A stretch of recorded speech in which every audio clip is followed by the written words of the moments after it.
ഞാനേ ഇന്നലൊരു സിനിമ വേണ്ടി ലുലു മാളിൽ പോയായിരുന്നു. അപ്പോൾ അവിടെ വെച്ചിട്ടാണ് ഞാൻ ആദ്യമായിട്ട് ഈ ബ്രാൻഡ് ഞാൻ ശ്രദ്ധിക്കുന്നത്. ഇതിനു മുമ്പ് അതിന് മുന്നേ കൂടെ പോയിട്ടുണ്ടെങ്കിൽ ആ ബ്രാൻഡിനെ ഞാൻ അങ്ങോട്ട് ശ്രദ്ധിച്ചിട്ടുണ്ടായിരുന്നില്ല.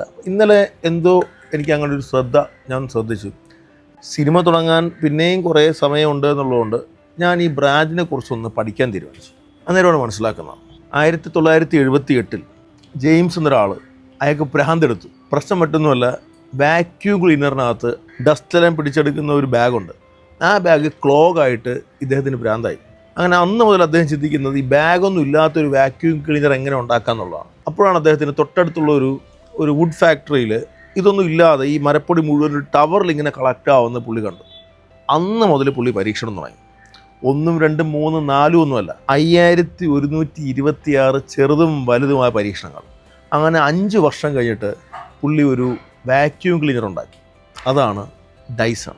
ജെയിംസ് ഡൈസൺ എന്ന ആളിൻ്റെ ഫാമിലി ബിസിനസ്സാണ് ഡൈസൺ. ഇന്ന് അതിൻ്റെ മൂല്യം $16.8 ബില്യൺ ആണ്.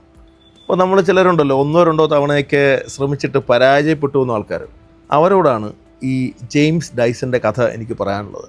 പരാജയത്തിൻ്റെ എണ്ണത്തിലല്ല, ഒരു കാര്യം നേടിയെടുക്കണമെന്ന് തീരുമാനിച്ചു കഴിഞ്ഞാൽ അതിനകത്തൊരു മികച്ച സൊല്യൂഷൻ ഉണ്ടെന്ന് ഉറപ്പുണ്ടെന്നുണ്ടെങ്കിൽ ഇത്ര തവണ ട്രൈ ചെയ്താലും ഒരു കുഴപ്പമില്ല. കാരണം അത് നിങ്ങൾക്ക് തരുന്ന മൂല്യം അത് നമുക്ക് ചിന്തിക്കാൻ പറ്റാത്തതായിരിക്കും. അപ്പോൾ ഇനി നിങ്ങൾ ഡൈസൺ എന്ന ബ്രാൻഡ് കാണുമ്പോൾ ജെയിംസ് ഡൈസണിനെ കൂടെ ഓർത്തേക്കുക. അദ്ദേഹത്തിൻ്റെ 5126 പരീക്ഷണം ഓർത്തേക്കുക. 5127ാമത്തെ പരീക്ഷണത്തിലാണ് അദ്ദേഹം വിജയം കണ്ടത്. നിങ്ങൾക്കും അതിനുള്ള സമയമാകും. Go for that.